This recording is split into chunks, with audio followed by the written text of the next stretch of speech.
महाराष्ट्र राज्य वीज वितरण कंपनी लिमिटेड यांच्याकडून 13 फेब्रुवारीपासून पीएम सूर्यघर योजनेअंतर्गत सोलार क्षमतेवरती मर्यादा घालण्यात आल्याचा आरोप करण्यात आला।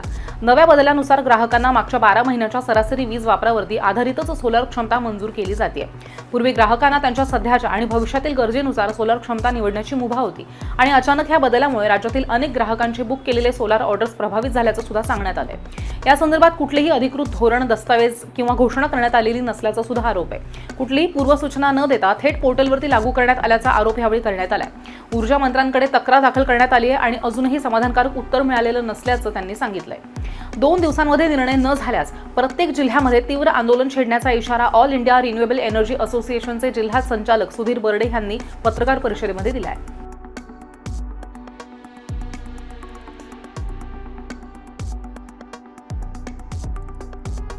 मी Sudhir Barde, all India renewable energy association यांचा डिस्ट्रिक्ट डायरेक्टर। जो 13 फरवरी यांनी महावितरणने जो अलेखित निर्णय काढलेला आहे, याच्या पहिले ग्राहक त्याच्या क्षमतेनुसार त्याची सोलर क्षमता निवडू शकत होता, पण त्यांनी कोणताही जीआर न काढता जो आदेश काढलाय त्याच्या अनुसार तो त्याच्या 12 महिन्याच्या सरासरी वीज वापराच्या अनुसारच तो त्याची सौर क्षमता निवडू शकत असता।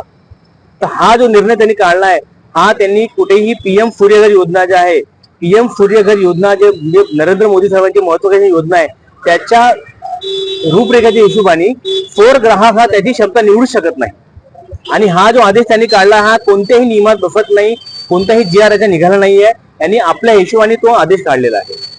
हा निर्णय मागे ही तक्रार आम्ही आमच्या हे आंदोलन प्रत्येक जिल्ह्यामध्ये आपल्या स्वरूपात सुरू आहे। ही तक्रार आम्ही ऊर्जा मंत्रालयापर्यंत नेलेली आहे आणि आमचं हे आंदोलन आम्ही 2 दिवसाचा वेळ दिलेला आहे। 2 दिवसाच्या वेळेनंतर जर आम्हाला काही अपेक्षित उत्तर नाही मिळालं तर आम्ही याच्यावर एक तर आम्ही रॅली काढू, मोर्चा काढू आणि याच्यानंतर प्रत्येक जिल्ह्याच्या ठिकाणी आमचं उपोषण सुरू होऊन जाणार आहे। सध्या आमच्या 13 फेब्रुवारीपासून काम बंद आंदोलन सुरू आहे। आमच्या जिल्ह्यामध्ये 165 लोक आमच्या असोसिएशनचे मेंबर आहे। आम्ही कोणतीही कामं हातात घेत नाही, कोणतीही लॉग इन करत नाही आहोत। पीएम सूर्य योजनामध्ये आमच्या इथलं काम टोटली बंद आहे पूर्ण आमच्याकडे।